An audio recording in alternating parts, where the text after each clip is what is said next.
Selamat datang di Ermo TV.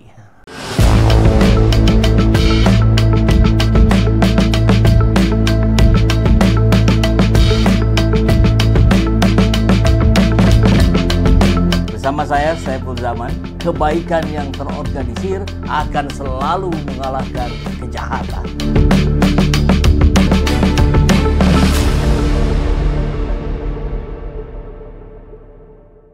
Sahabat semua, Raja Juli Antoni diduga bagi-bagi kekuasaan, bagi-bagi kue kekuasaan.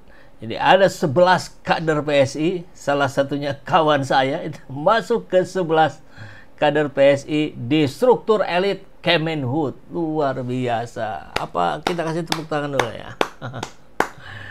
Dan gajinya ada yang mencapai 50 juta. Ini eranya efisiensi. Jadi yang tukang muji-muji Jokowi sekarang beralih muji-muji Prabowo, ternyata tidak melaksanakan apa yang menjadi kehendak dari Presiden Prabowo sendiri. Apa itu efisiensi? Ya, bagaimana mau dibilang efisiensi ketika 11 gerbong itu namanya kalau 11 dimasukkan ke struktur ini. Buat apa sih? Apa faedahnya sih? Kita juga tahu kualitasnya. Dan yang luar biasa apa, sahabat semua? Dari 11 kader ini ada yang suami istri. Wow. Ya, siapa lagi yang melaporkan kalau bukan Badan Intelijen Netizen? Oke, kita simak kabarnya ya. Gajinya bisa ada yang mencapai 50 juta. Raja Juli masukkan 11 kader PSI di struktur elit Kemenhut. Tak tahu malu ya. Ya, memang itu katanya syaratnya ya. Punya mental jelas dan tak tahu malu. Selamat ya. Waduh. Kita langsung masuk ke kabar beritanya deh. Dari mana ini ya, King Purwa yang suka menggonggong di timeline yang mana nih katanya. Karena ini disebut-sebut sebagai menteri kelas buzzer ya. Menteri yang super sibuk tapi masih juga bisa nge-tweet gitu, nyindir-nyindir ke PDIP, ke Bu Mega, nyindir-nyindir Anies Baswedan. Padahal dia sudah disibukkan dengan persoalan di kementeriannya. Masih juga sempat ngebuzzer. Luar biasa ini ya. Raja Juli masukkan 11 kader PSI di struktur elit Kemenhut. Gaji capai 50 juta. Ini datanya. Nanti kita cek yang lebih besar ya. Ini termasuk Raja Julinya. Raja Julinya pun mendapat tunjangan ini 50 juta. Yang lain ada yang 40, 30, 20 dan seterusnya. Ini yang di checklist ini adalah kader-kader PSI. Nanti kita lihat versi gambar yang lebih besarnya ya. Karena di sini diduga juga ada yang suami istri. Allahu Akbar. Sekjen PSI. Wah, jadi langsung lah kalau netizen bicaranya ya langsung rekam jejak. Soeharto simbol korupsi, kolusi nepotisme. Ucapan Raja Juli. Terus kemudian ngasih penghargaan kepada Pak Prabowo kan. Tanda tangan dia ada itu sebagai kebohongan terlebay untuk Prabowo Subianto. Yang ini yang kelihatan nggak ya? Kayaknya ini yang belum kelihatan juga sebetulnya. Ada nanti yang di bawah yang nggak kelihatan. Tapi Dewan Pengarahnya ini ya Raja Juli Antoni di kanan bawah itu ada upahnya, gajinya ya, yang sampai 50 juta, 40 juta dan seterusnya. Yang di checklist ini ya kader-kader PSI 1 2 3 4 5 6 7 8 9 10 11. Luar biasa ya. Disebut celengan babi katanya. Ini mah nggak usah ada PNS kehutanan, kerjaannya diborong mereka semua. Politisi PSI jadi menteri kehutanan, padahal dia nggak ngerti juga filosofi hutan. Pernah dikritik juga oleh politisi dari Golkar ya. Kemudian Antoni jangan nyinggung Pak Anies masalah politik. Oke ya, itu yang dilakukan oleh mereka ya. Nah ini nih, lihat ini Om, ada suami istri. Andi Budiman dan Suci Mayangsari ini suami istri. Dan dua nama ini masuk di 11 kader PSI yang dimasukkan di struktur elit Kemenhut.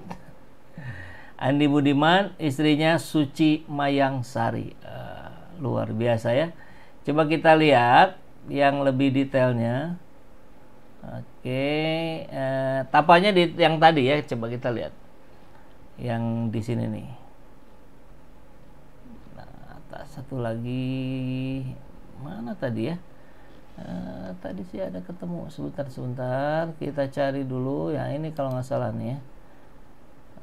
Nah ini nih ada, kita lihat aja. Kalau di gini malah nggak kelihatan ya, lebih besar gini. Kokok Dirgantoro, Endika Fitra Wijaya, Sigit Widodo, Rama Hadi Prasetyo, Furkon Amine Chaniago. Ini kawan saya. Selamat ya. Nadia Maharani Irawan, Andi Saiful Uding, Yus Arianto, yang bawa Nurtani. Ada juga yang bawanya lagi. Nah ini nih penanggung jawab. Siapa penanggung jawabnya? Raja Juli juga. Anggarannya 50 juta per orang, wakilnya 40 juta. Luar biasa. Nah itulah sahabat yang terjadi di negeri ini. Sekalinya dapat jatah menteri langsung semua gerbongnya diangkut semua ya.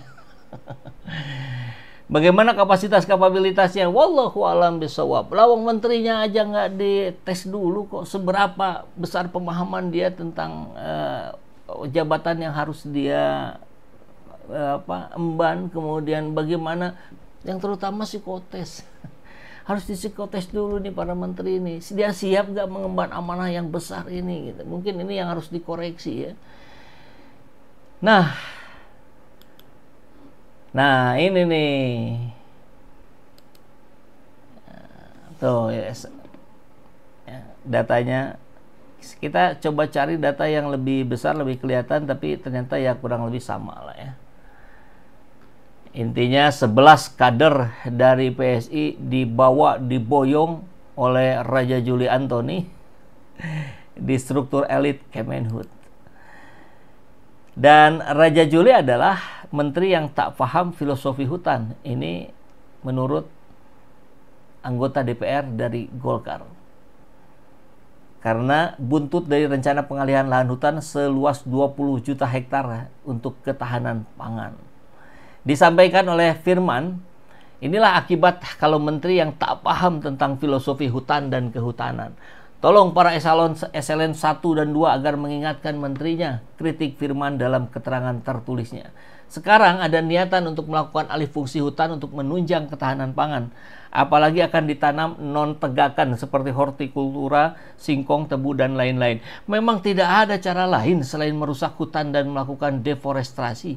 Padahal dia menteri kehutanan. Meningkatkan produksi pangan tidak harus selalu mengorbankan hutan. Eksistensifikasi bukan sebuah solusi. Jangan selalu mencari jalan pintas dan malas berpikir untuk mencapai tujuan. Masalahnya mau mikir gimana kalau dia kemampuannya pun tak ada. Kan itu soalnya. Menteri Raja Juli sebelumnya mengungkap rencana pemerintah untuk memanfaatkan lahan hutan cadangan seluas 20 juta hektar sebagai sumber ketahanan pangan. Begitu katanya ya. Dan ternyata kalau terus-menerus dicari rekam jejaknya ya memang sekelas buzzer inilah. Jadi Raja Juli memposting berita yang menyampaikan bahwa ceramah Anies Baswedan di UGM ini dianggap sebagai sebuah sindiran.